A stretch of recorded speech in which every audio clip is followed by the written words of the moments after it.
Chant or listen to this 108 times chanting of the spiritual Ketu sloka. Ketu signifies moksha, detachment, intuition, and liberation from material bondages. His blessings remove confusions, negativity, and guide you towards spiritual awakening. अनेकरूपवर्णैश्च शतशोऽथसहस्रशः उत्पातरूपो जगतां पीडां हर्तुमे तमः अनेकरूपवर्णैश्च शतशोऽथसहस्रशः उत्पातरूपो जगतां पीडां हर्तुमे तमः अनेकरूपवर्णैश्च शतशोऽथसहस्रशः उत्पातरूपो जगतां पीडां हर्तुमे तमः अनेकरूपवर्णैश्च शतशोऽथसहस्रशः उत्पातरूपो जगतां पीडां हर्तुमे तमः अनेकरूपवर्णैश्च शतशोऽथसहस्रशः उत्पातरूपो जगतां पीडां हर्तुमे तमः अनेकरूपवर्णैश्च शतशोऽथसहस्रशः उत्पातरूपो जगतां पीडां हर्तुमे तमः अनेकरूपवर्णैश्च शतशोऽथसहस्रशः उत्पातरूपो जगतां पीडां हर्तुमे तमः अनेकरूपवर्णैश्च शतशोऽथसहस्रशः उत्पातरूपो जगतां पीडां हर्तुमे तमः अनेकरूपवर्णैश्च शतशोऽथसहस्रशः उत्पातरूपो जगतां पीडां हर्तुमे तमः अनेकरूपवर्णैश्च शतशोऽथसहस्रशः उत्पातरूपो जगतां पीडां हर्तुमे तमः अनेकरूपवर्णैश्च शतशोऽथसहस्रशः उत्पातरूपो जगतां पीडां हर्तुमे तमः अनेकरूपवर्णैश्च शतशोऽथसहस्रशः उत्पातरूपो जगतां पीडां हर्तुमे तमः अनेकरूपवर्णैश्च शतशोऽथसहस्रशः उत्पातरूपो जगतां पीडां हर्तुमे तमः अनेकरूपवर्णैश्च शतशोऽथसहस्रशः उत्पातरूपो जगतां पीडां हर्तुमे तमः अनेकरूपवर्णैश्च शतशोऽथसहस्रशः उत्पातरूपो जगतां पीडां हर्तुमे तमः अनेकरूपवर्णैश्च शतशोऽथसहस्रशः उत्पातरूपो जगतां पीडां हर्तुमे तमः अनेकरूपवर्णैश्च शतशोऽथसहस्रशः उत्पातरूपो जगतां पीडां हर्तुमे तमः अनेकरूपवर्णैश्च शतशोऽथसहस्रशः उत्पातरूपो जगतां पीडां हर्तुमे तमः अनेकरूपवर्णैश्च शतशोऽथसहस्रशः उत्पातरूपो जगतां पीडां हर्तुमे तमः अनेकरूपवर्णैश्च शतशोऽथसहस्रशः उत्पातरूपो जगतां पीडां हर्तुमे तमः अनेकरूपवर्णैश्च शतशोऽथसहस्रशः उत्पातरूपो जगतां पीडां हर्तुमे तमः अनेकरूपवर्णैश्च शतशोऽथसहस्रशः उत्पातरूपो जगतां पीडां हर्तुमे तमः अनेकरूपवर्णैश्च शतशोऽथसहस्रशः उत्पातरूपो जगतां पीडां हर्तुमे तमः अनेकरूपवर्णैश्च शतशोऽथसहस्रशः उत्पातरूपो जगतां पीडां हर्तुमे तमः अनेकरूपवर्णैश्च शतशोऽथसहस्रशः उत्पातरूपो जगतां पीडां हर्तुमे तमः अनेकरूपवर्णैश्च शतशोऽथसहस्रशः उत्पातरूपो जगतां पीडां हर्तुमे तमः अनेकरूपवर्णैश्च शतशोऽथसहस्रशः उत्पातरूपो जगतां पीडां हर्तुमे तमः अनेकरूपवर्णैश्च शतशोऽथसहस्रशः उत्पातरूपो जगतां पीडां हर्तुमे तमः अनेकरूपवर्णैश्च शतशोऽथसहस्रशः उत्पातरूपो जगतां पीडां हरतु मे तमः अनेकरूपवर्णैश्च शतशोऽथसहस्रशः उत्पातरूपो जगतां पीडां हरतु मे तमः अनेकरूपवर्णैश्च शतशोऽथसहस्रशः उत्पातरूपो जगतां पीडां हरतु मे तमः अनेकरूपवर्णैश्च शतशोऽथसहस्रशः उत्पातरूपो जगतां पीडां हरतु मे तमः अनेकरूपवर्णैश्च शतशोऽथसहस्रशः उत्पातरूपो जगतां पीडां हरतु मे तमः अनेकरूपवर्णैश्च शतशोऽथसहस्रशः उत्पातरूपो जगतां पीडां हरतु मे तमः अनेकरूपवर्णैश्च शतशोऽथसहस्रशः उत्पातरूपो जगतां पीडां हरतु मे तमः अनेकरूपवर्णैश्च शतशोऽथसहस्रशः उत्पातरूपो जगतां पीडां हरतु मे तमः अनेकरूपवर्णैश्च शतशोऽथसहस्रशः उत्पातरूपो जगतां पीडां हरतु मे तमः अनेकरूपवर्णैश्च शतशोऽथसहस्रशः उत्पातरूपो जगतां पीडां हरतु मे तमः अनेकरूपवर्णैश्च शतशोऽथसहस्रशः उत्पातरूपो जगतां पीडां हरतु मे तमः अनेकरूपवर्णैश्च शतशोऽथसहस्रशः उत्पातरूपो जगतां पीडां हरतु मे तमः अनेकरूपवर्णैश्च शतशोऽथसहस्रशः उत्पातरूपो जगतां पीडां हरतु मे तमः अनेकरूपवर्णैश्च शतशोऽथसहस्रशः उत्पातरूपो जगतां पीडां हरतु मे तमः अनेकरूपवर्णैश्च शतशोऽथसहस्रशः उत्पातरूपो जगतां पीडां हरतु मे तमः अनेकरूपवर्णैश्च शतशोऽथसहस्रशः उत्पातरूपो जगतां पीडां हरतु मे तमः अनेकरूपवर्णैश्च शतशोऽथसहस्रशः उत्पातरूपो जगतां पीडां हरतु मे तमः अनेकरूपवर्णैश्च शतशोऽथसहस्रशः उत्पातरूपो जगतां पीडां हरतु मे तमः अनेकरूपवर्णैश्च शतशोऽथसहस्रशः उत्पातरूपो जगतां पीडां हरतु मे तमः अनेकरूपवर्णैश्च शतशोऽथसहस्रशः उत्पातरूपो जगतां पीडां हरतु मे तमः अनेकरूपवर्णैश्च शतशोऽथसहस्रशः उत्पातरूपो जगतां पीडां हरतु मे तमः अनेकरूपवर्णैश्च शतशोऽथसहस्रशः उत्पातरूपो जगतां पीडां हरतु मे तमः अनेकरूपवर्णैश्च शतशोऽथसहस्रशः उत्पातरूपो जगतां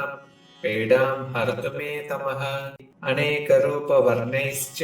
शतशोऽथसहस्रशः उत्पातरूपो जगतां पीडां हरतु मे तमः अनेकरूपवर्णैश्च शतशोऽथसहस्रशः उत्पातरूपो जगतां पीडां हरतु मे तमः अनेकरूपवर्णैश्च शतशोऽथसहस्रशः उत्पातरूपो जगतां पीडां हरतु मे तमः अनेकरूपवर्णैश्च शतशोऽथसहस्रशः उत्पातरूपो जगतां पीडां हरतु मे तमः अनेकरूपवर्णैश्च शतशोऽथसहस्रशः उत्पातरूपो जगतां पीडां हरतु मे तमः अनेकरूपवर्णैश्च शतशोऽथसहस्रशः उत्पातरूपो जगतां पीडां हरतु मे तमः अनेकरूपवर्णैश्च शतशोऽथसहस्रशः उत्पातरूपो जगतां पीडां हरतु मे तमः अनेकरूपवर्णैश्च शतशोऽथसहस्रशः उत्पातरूपो जगतां पीडां हरतु मे तमः अनेकरूपवर्णैश्च शतशोऽथसहस्रशः उत्पातरूपो जगतां पीडां हरतु मे तमः अनेकरूपवर्णैश्च शतशोऽथसहस्रशः उत्पातरूपो जगतां पीडां हरतु मे तमः अनेकरूपवर्णैश्च शतशोऽथसहस्रशः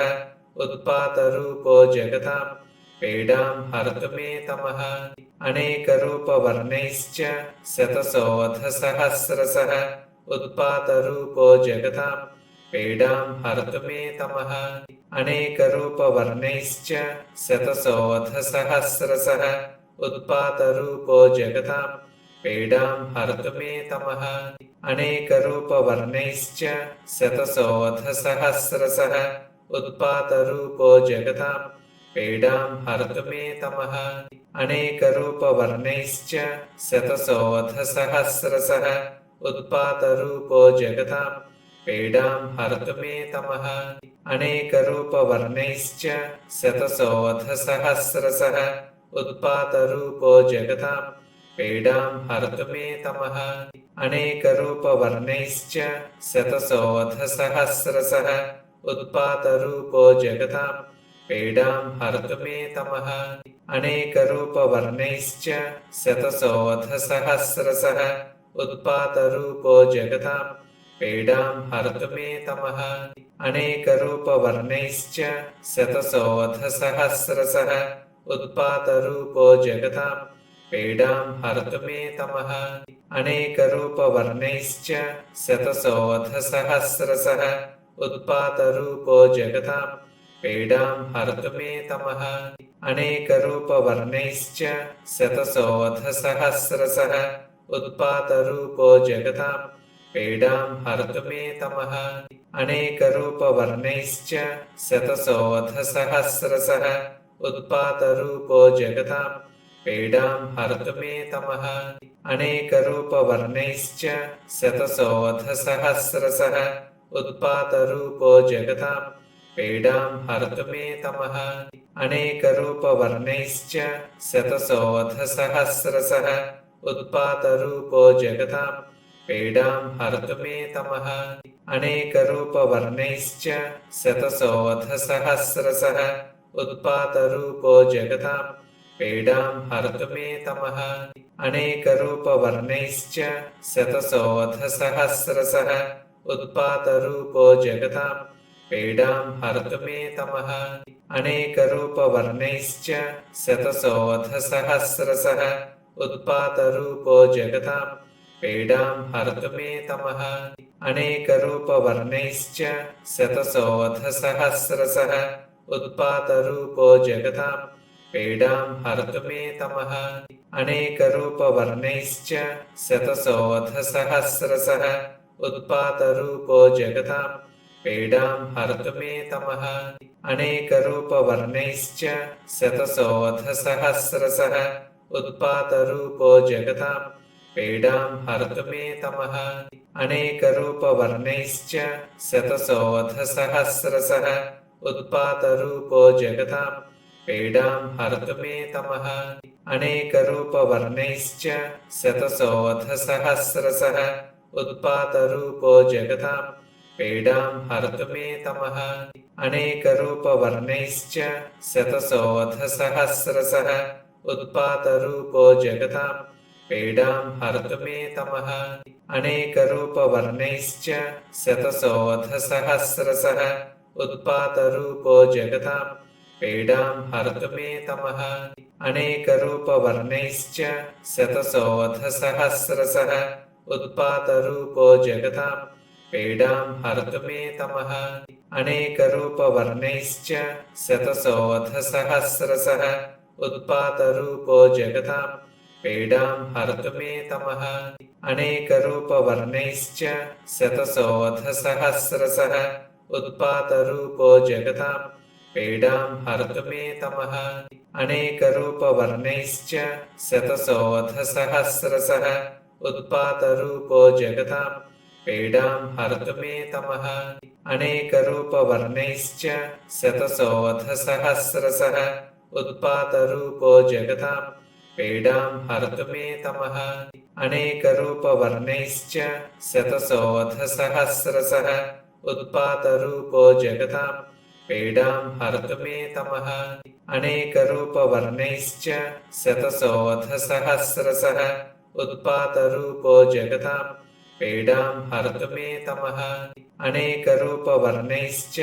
शतशोऽथसहस्रशः उत्पातरूपो जगतां पीडां हरतु मे तमः अनेकरूपवर्णैश्च शतशोऽथसहस्रशः उत्पातरूपो जगतां पीडां हरतु मे तमः अनेकरूपवर्णैश्च शतशोऽथसहस्रशः उत्पातरूपो जगतां पीडां हरतु मे तमः अनेकरूपवर्णैश्च शतशोऽथसहस्रशः उत्पातरूपो जगतां पीडां हरतु मे तमः अनेकरूपवर्णैश्च शतशोऽथसहस्रशः उत्पातरूपो जगतां पीडां हरतु मे तमः अनेकरूपवर्णैश्च शतशोऽथसहस्रशः उत्पातरूपो जगतां पीडां हरतु मे तमः अनेकरूपवर्णैश्च शतशोऽथसहस्रशः उत्पातरूपो जगतां पीडां हरतु मे तमः अनेकरूपवर्णैश्च शतशोऽथसहस्रशः उत्पातरूपो जगतां पीडां हरतु मे तमः अनेकरूपवर्णैश्च शतशोऽथसहस्रशः उत्पातरूपो जगतां पीडां हरतु मे तमः अनेकरूपवर्णैश्च शतशोऽथसहस्रशः उत्पातरूपो जगतां पीडां हरतु मे तमः अनेकरूपवर्णैश्च शतशोऽथसहस्रशः उत्पातरूपो जगतां पीडां हरतु मे तमः अनेकरूपवर्णैश्च शतशोऽथसहस्रशः उत्पातरूपो जगतां पीडां हरतु मे तमः अनेकरूपवर्णैश्च शतशोऽथसहस्रशः उत्पातरूपो जगतां पीडां हरतु मे तमः अनेकरूपवर्णैश्च शतशोऽथसहस्रशः उत्पातरूपो जगतां पीडां हरतु मे तमः अनेकरूपवर्णैश्च शतशोऽथसहस्रशः उत्पातरूपो जगतां पीडां हरतु मे तमः अनेकरूपवर्णैश्च शतशोऽथसहस्रशः उत्पातरूपो जगतां पीडां हरतु मे तमः